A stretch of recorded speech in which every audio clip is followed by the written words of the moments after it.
Yo creo que una de las cosas mejores de la ciencia y sobre todo de la ciencia de los últimos años es que nos ha permitido entender con bastante claridad hasta qué punto todo está conectado.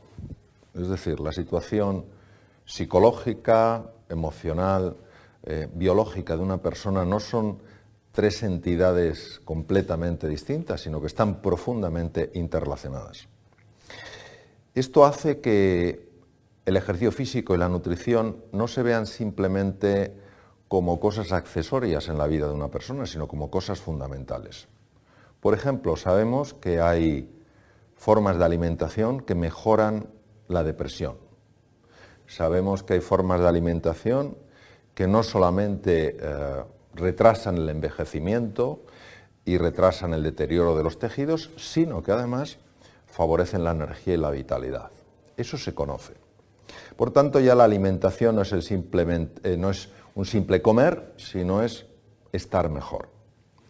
Sabemos, por ejemplo, que durante el ejercicio físico, no solamente están ocurriendo cosas a nivel de los músculos, sino que están ocurriendo cosas a nivel del cerebro. Cuando una persona hace un ejercicio físico regular, se liberan 5 neurotransmisores, se liberan en más cantidad de lo que normalmente se liberan, y esos 5 neurotransmisores, que son hormonas intracerebrales, producen cambios muy importantes en el estado emocional de una persona. En un mundo tan cambiante, en un mundo tan variable, tan volátil, mantener el equilibrio en medio de la tormenta es algo crucial. Todo aquello que nos ayude a mantenernos equilibrados es algo que yo creo que es muy bienvenido. El ejercicio físico se sabe que potencia la memoria porque aumenta las cifras de una sustancia que se llama BDNF, y el BDNF a nivel cerebral favorece la conexión entre las neuronas. Es decir, de alguna manera estamos cayendo en la cuenta de que aquello que decían los griegos hace 2500 años, mens sana in corpore sano, ¿no?, es una realidad profundamente importante para el ser humano.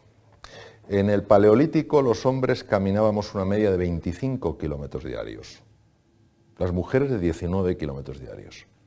Hoy en día el sedentarismo es causa directa de enfermedad, pero no solo de enfermedad, hablando desde el punto de vista fisiológico, físico, aumento de la posibilidad de muerte prematura, deterioro cardiovascular, diabetes tipo 2, síndrome inflamatorio, no solo de eso, estamos hablando de deterioro psicológico profundo. Por ejemplo, los cuadros de depresión clínica, mejoran con ejercicio físico. ¿Por qué? Pues porque en la depresión hay, entre otras cosas, hay una alteración de una estructura que se llama el hipocampo, se reduce volumen. Como con el ejercicio físico se libera BDNF, que es una neurotrofina que comentaba antes, aumenta el tamaño del hipocampo. El hipocampo es una estructura muy importante para controlar el miedo, para controlar la ansiedad. Por eso yo creo que esa sensibilización que hay hoy para el ejercicio puede que parte sea una moda y parte es, como decía antes, el darse cuenta de que estamos hablando de algo que es importante y que tiene un impacto directo en nuestra vida. El ser humano es un conjunto de realidades complejas que se pueden distinguir pero no se pueden separar. ¿Esto qué quiere decir? Quiere decir que en la complejidad de una mano yo puedo distinguir la palma de la mano del dorso, pero yo no las puedo separar. No hay una mano que no tenga dorso, no hay una mano que no tenga palma. Entonces, siempre que hablamos de estas realidades hay que ser muy cauto, porque cada plano de realidad está afectando al resto. Si yo muevo la palma de la mano, inevitablemente muevo el dorso. Es decir, este plano es distinto de este, pero están íntimamente conectados. ¿Qué ocurre? Que tenemos un lío tremendo. Por ejemplo, el mundo emocional es un mundo que ha sido negado durante siglos. No se podía hablar de las emociones. Era un campo tabú, era un campo raro. Es más, en algunos entornos se despreciaba a una persona o se minusvaloraba a una persona que hablara de su mundo emocional. La sociedad nos ha condicionado, y la sociedad somos todos, a pensar que lo único importante es darle vueltas a la cabeza. Es a tener ciertas ideas fijas sobre cómo son las cosas. Y eso va en contra de nuestra realidad como seres humanos. Por eso hay muchas veces en las que se piensa lo que no se dice lo que no se piensa, se dice lo que no se siente y se siente lo que no se dice. Evidentemente esto implica un deterioro en el organismo, no solo a nivel biológico, por el poder que tienen los pensamientos en la interacción con la fisiología con el cuerpo, sino a nivel de la propia interacción entre seres humanos. ¿Por qué? Porque cuando una persona se sienta frente a otra, si no está teniendo en cuenta el mundo emocional de esa otra persona, lo va a ignorar. Pero que lo ignore no quiere decir que no exista. Que yo ignore que esa comida tiene cianuro, no quiere decir que el cianuro no esté en la comida. Entonces, esta ilusión óptica en la que vivimos hace que paguemos un precio enorme. ¿Los planos interactúan? Sí, pero hay una gran disonancia entre muchos de ellos. El concepto de reinventarse es complejo de explicar con palabras, entonces voy a utilizar una imagen. Y de hecho fue la misma que utilicé en la portada del libro Reinventarse tu segunda oportunidad. Un gusano tiene una forma de ser y de estar en el mundo. Se arrastra, tiene un color, tiene unas patas, tiene un determinado número de ojos, y para él es posible una serie de cosas, pero no son posibles otra serie de cosas. Por ejemplo, para un gusano es posible arrastrarse por el suelo, subir por una ramita, pero no es posible saltar de rama en rama sin caer al suelo. Llega un momento en el que algo en el gusano le dice que es el momento del despertar. Entra en esa estructura, en su noche oscura, y despierta una posibilidad que estaba dormida y que era la posibilidad de volar. Cuando el gusano se transforma en mariposa, siendo el mismo ser, ya no tiene la misma forma de ser y de estar en el mundo. Lo que para el gusano era imposible, saltar de rama en rama, para la mariposa ahora es fácil. De hecho, la mariposa tiene algo que físicamente es distinto al gusano, tiene alas, es más, tiene un número de ojos diferente, número de patas diferentes. Cuando yo hablo de reinventarse en relación al ser humano, hablo de aflorar la verdadera realidad del ser. No quién te crees que eres, no cómo te has definido toda la vida, no cómo te ha definido la sociedad, sino en base a quién eres en realidad. La reinvención es un proceso, desde mi punto de vista y desde mi experiencia, apasionante, sencillo, pero nada simple, porque implica abrirse a que dentro de ti hay talentos, recursos y posibilidades que ni siquiera se te han pasado por la cabeza. Y estamos más cómodos en el juicio, en la etiqueta que nos hemos puesto, aunque esa etiqueta sea profundamente dolorosa. Esa es la paradoja de los seres humanos. Muchas veces, en lugar de vivir plenamente, vivimos vidas de callada desesperación, pero pensamos que no hay nada más. Reinventarse fue un libro que yo lo escribí para inspirar a otras personas, sobre todo en momentos de dificultad laboral, social, personal, de salud, para abrirse a que dentro de ellos había algo de excepcional grandeza. Hoy, en medicina, se sabe que cuando eso empieza a aflorar, el cuerpo empieza a mejorar y llega a curarse de enfermedades muy graves. Y esto no es algo esotérico, muchas de estas cosas yo lo aprendí en centros médicos en Estados Unidos, es decir, no es algo esotérico, tal cual, no, es una realidad. Pero preferimos seguirnos definiendo como siempre nos hemos definido. Preferimos no atrevernos a salir de nuestra zona de confort. Preferimos el mal conocido que el posible bien por conocer. Entonces lo que pasa, que lo dice, no, yo es que soy una persona mediocre. Tú no naciste para ser mediocre. Tú naciste para la grandeza. La grandeza no es el éxito, el ganar una fortuna, el que la gente te señale, este es muy importante. La grandeza es vivir de acuerdo a quién eres. Y no hay un solo ser humano que en su interior no tenga grandeza. La mayor parte de los seres humanos, intuyo, sospecho, que se mueren con la música dentro. Nunca la han oído sonar. Yo trabajo mucho con personas en el mundo del emprendizaje y hay dos conceptos, uno que es el entrepreneurship y el intrapreneurship. Entonces, a veces se piensa que el ser un emprendedor es montar tu propia empresa. Yo creo que puedes ser un emprendedor en tu empresa, aunque no la hayas creado tú. Trabajes de lo que trabajes, aunque tengas el trabajo más sencillo. ¿Y cómo eres un intraemprendedor? Dando iniciativas, haciendo propuestas de mejora, viendo de qué manera lo que hay puede ser llevado a otro nivel. Nadie que no piense que en su interior hay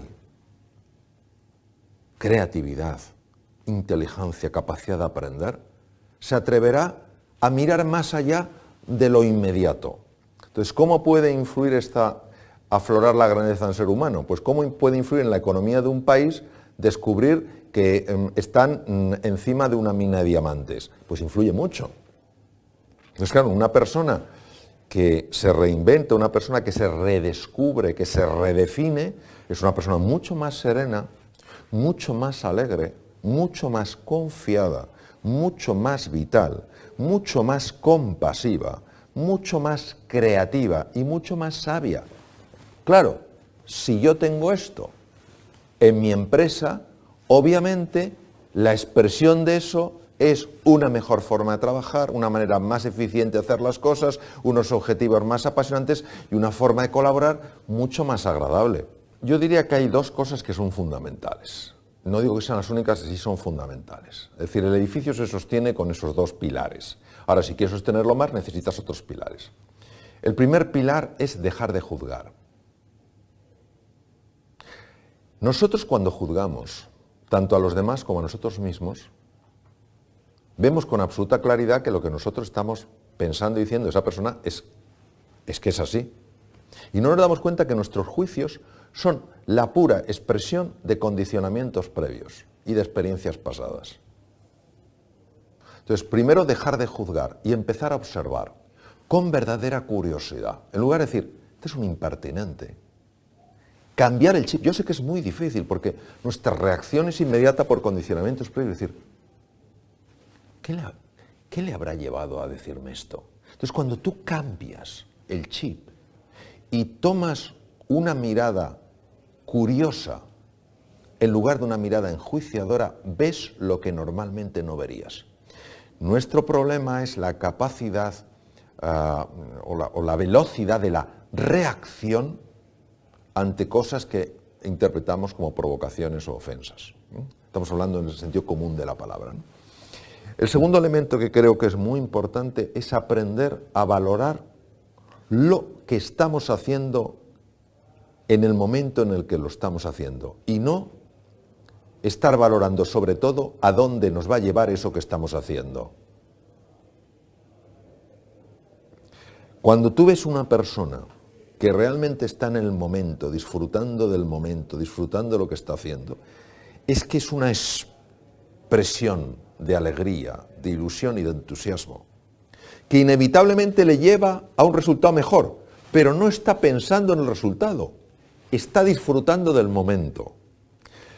Por cómo está construida lo que se llama la mente dualista humana, estamos siempre en el pasado o en el futuro. Entonces, es que si hubiera hecho ayer lo que tenía que hacer hoy no tendría el problema. O podré en el futuro resolver lo que tengo. Y dejamos de estar aquí. Entonces, en el momento en que la atención la fragmentamos, la dispersamos, perdemos toda la capacidad de descubrir cómo mejorar eso en lo que estamos. Nosotros hablamos mucho de la importancia del talento. Pero creo que nos equivocamos cuando nos preguntamos dónde está el talento. Y tendemos a pensar que el talento está en la cabeza de una persona. Esa persona es muy talentosa, genera grandes ideas. Desde mi punto de vista, el verdadero talento de una persona está en su corazón. ¿A qué me refiero? No me refiero a nada azucarado.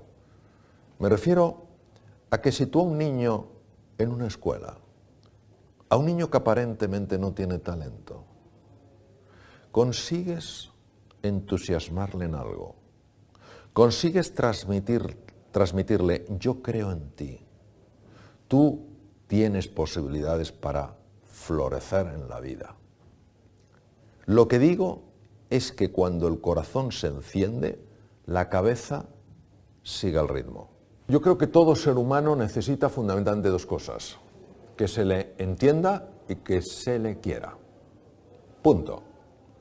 Cuando una persona se siente entendida, no digo no solo que note que se le está escuchando, sino que se sienta entendida, es una persona que nota una liberación interior tremenda. Esta persona me comprende. Aunque luego hagas, sí, te comprendo, pero voy a hacer una cosa diferente, pero ya se sintió comprendida. Es más, este se considera hoy en día que es el elemento, por ejemplo, en psicoterapia más importante, que la persona se sienta realmente comprendida. Entonces, yo creo que este punto y el querer a los demás, tratarles con afecto, marca una diferencia enorme. Claro, en este mundo donde cuando hablamos del amor parece que es algo de rosita y blandito y tipo merengue, no entendemos la fuerza transformadora del amor. La fuerza transformadora del amor es sencillamente la capacidad de ver en el otro ser humano no alguien que piensa distinto que tú, que es de un partido político diferente del tuyo, que tiene una cultura distinta, sino ves que él también o ella también están enfrentándose a preocupaciones en su vida, que tienen angustias, que quieren ser felices, que no saben cómo salir del atolladero. Cuando tú ves la humanidad en otro ser humano, la misma que tienes tú, les tratas de una manera diferente, porque ya no son una etiqueta.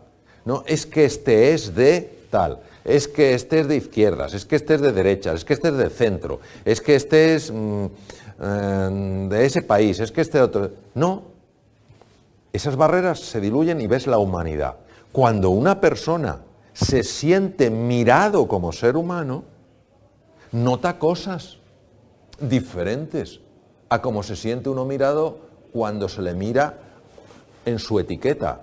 Claro, esto lo que pide es una revolución interior, porque no es fácil, no es cómodo. Y tenemos la sensación de que lo que nos da fuerza es etiquetar. No, etiquetar lo que nos hace es débiles.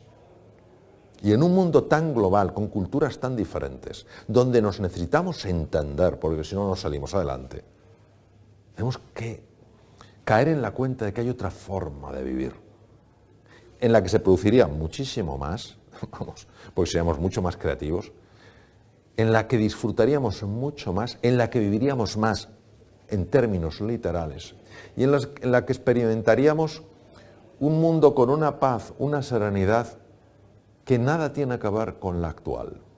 Es decir, es un mundo posible, no es un mundo ilusorio. Ahora pide de nosotros una transformación radical.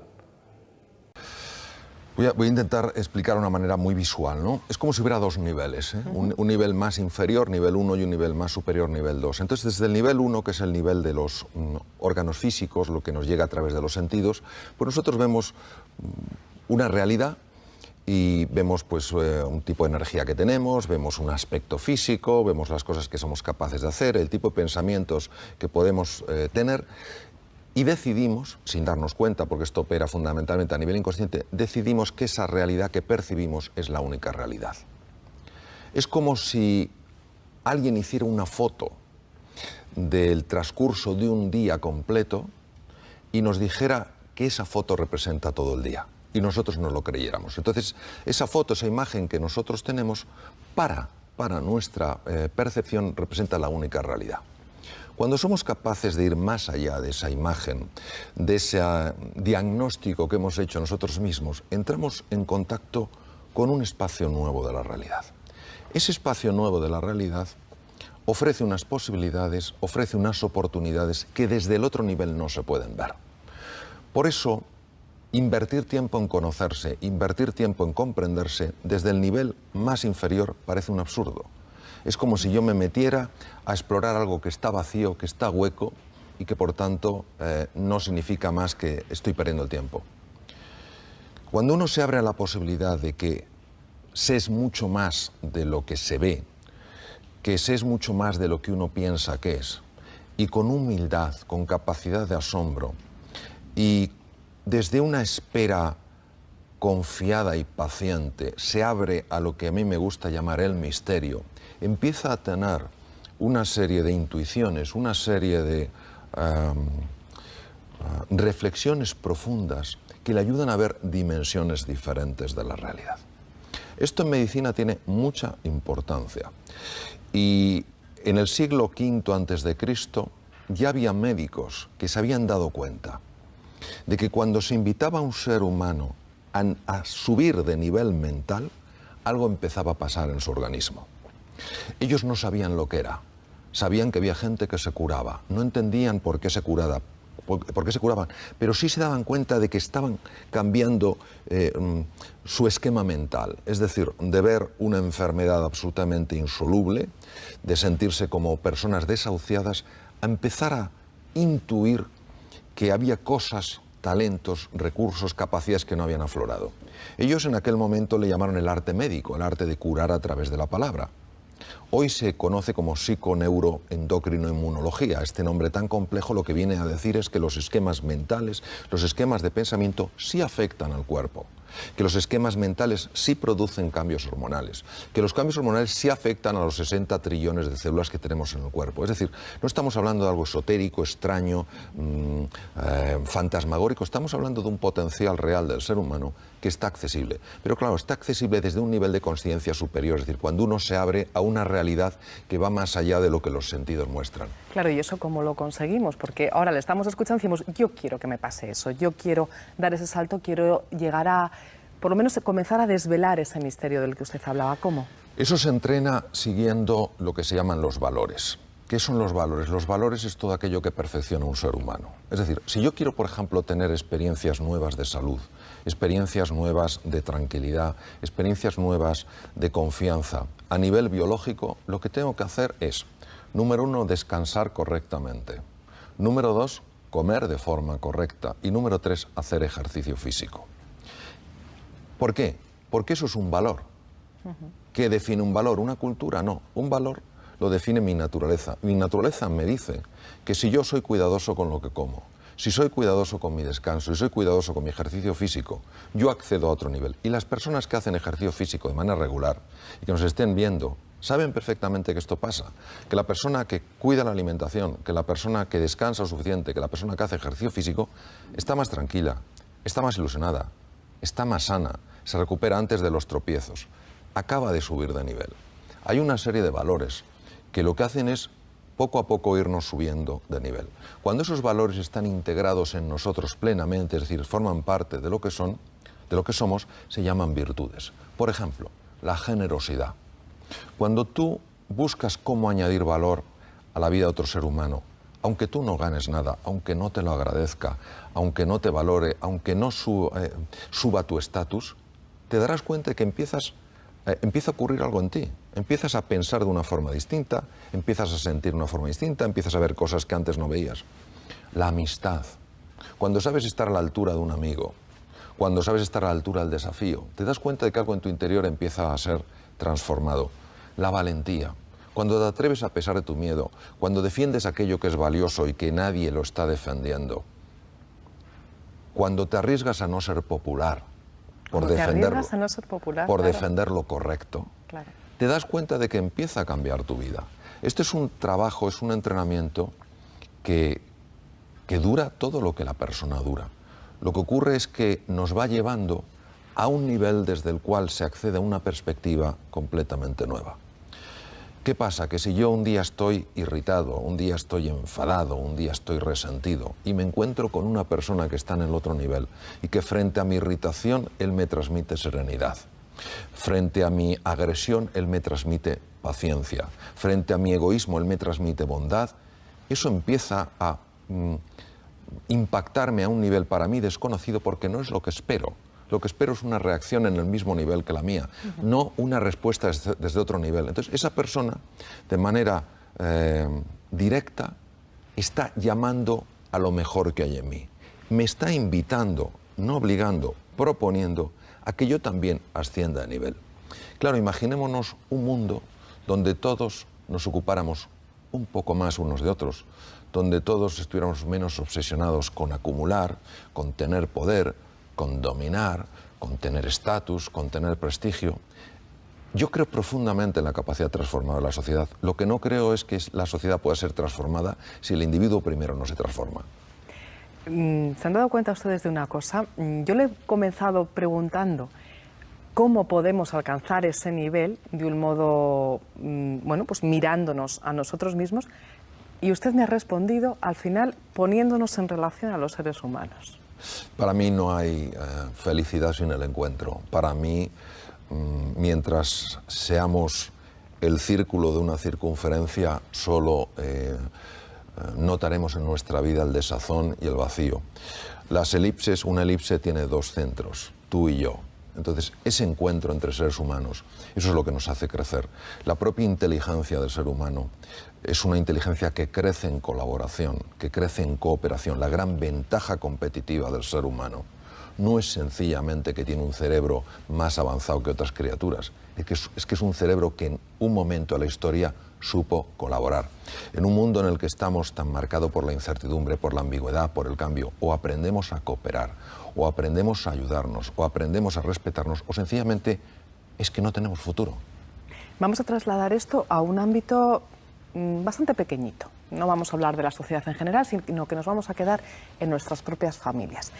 Lo que podría ser, y seguro que en muchas familias se da, ¿no? Pero si llegamos a alcanzar esos niveles que usted nos está comentando, y que yo creo que no es tan difícil, es cuestión de entrenarlo un poco, lo que podría ser, cómo podría cambiar las personas de un modo individual, la familia como colectivo, como grupo, si cambian o ponemos de un modo, digamos, no sé, más positivo, por elegir una palabra, las relaciones entre el marido, la mujer y el marido, entre padres e hijos, hijos y padres, lo que puede llegar a ser. Sí. Y eso multiplicado luego cuando salgamos de casa, ¿no? Sí, y yo creo que esto es una conversación que tiene especial relevancia en un momento histórico como el que estamos, donde siendo un país tan extraordinario como somos, estamos pasando por una situación muy complicada. Si no fuera por las familias, cómo están apoyando las familias, los abuelos, los padres, unos a otros, a personas que están pasando por momentos de especial dificultad, viviríamos un clima radicalmente distinto. El tema de la familia es un tema de una importancia extrema, porque una cosa es tener una casa y otra cosa es tener un hogar. Y la clave para mí de la familia es el tipo de lazos emocionales que se han creado. Si hay un proyecto compartido, no lo hay. El arte de educar es un arte muy complicado. Nacemos sin un manual de instrucciones y enseñamos a nuestros hijos cómo hemos aprendido, con los aciertos y los errores. Yo una vez le pregunté a un magnífico cirujano, buen amigo mío, le dije, yo era entonces estaba soltero, era muy joven, y le dije, ¿cuál es la clave para ser un buen padre? Y me dijo, dar raíces para crecer y alas para volar. ¿Qué es dar raíces para crecer? Pues dar raíces para crecer es pensar que como te toca afortunadamente el papel de ser padre, tu misión no es exigir reconocimiento por parte de tus hijos, sino es darles no cosas, sino lo mejor que hay de ti. Lo mejor que hay de ti posiblemente es la dedicación, aunque tengas pocos momentos, porque la vida es compleja, hay que trabajar, hay que sacar adelante las casas, las familias, pero una dedicación plena, que cuando estás con tu hijo, cuando estás con tu hija, cuando estás con tu marido, con tu mujer, le transmitas ahora, en este momento, son 5 minutos, pero tú eres todo mi mundo. No estoy preocupado de lo que tengo que hacer en la oficina, no estoy preocupado porque tengo que leer una cosa, porque tengo que hacer un trabajo, no, tú eres todo mi mundo. Si por otra parte confiáramos más en que dentro de cada ser humano existe la capacidad de ir progresando poco a poco, con tal de que no pongamos muchos obstáculos, pues a lo mejor no impondríamos tanto nuestros esquemas de enseñanza a nuestros hijos. Yo sé que los imponemos desde la mejor de las intenciones. Pensamos que si nuestro hijo es ingeniero, si es médico, si es tal, si es cual, será feliz. Pero la vida nos demuestra que no es así. Hay gente que ha llegado a lo máximo en una carrera, a lo máximo de reconocimiento social y es profundamente infeliz. Y hay personas muy sencillas, con trabajos muy sencillos, que son un ejemplo de lo que es una vida con verdadero sentido, ¿no?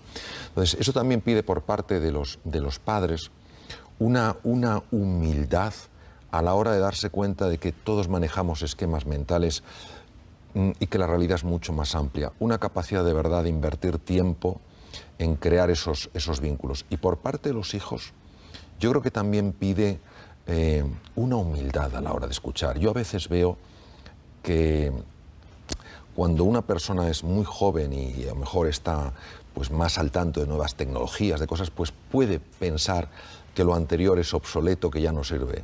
La física newtoniana, descrita en el siglo XVII por Newton, pues obviamente tiene su vigencia. Está la física cuántica, la física subatómica. La física subatómica no es que anule la física newtoniana, la complementa. Pues es lo mismo, es decir, en un proyecto de familia, padres, hijos, abuelos, abuelas, todos se han de complementar en ese proyecto. ¿Para qué? Para que todo ser humano, todos los que forman parte de esa familia, alcancen su plenitud.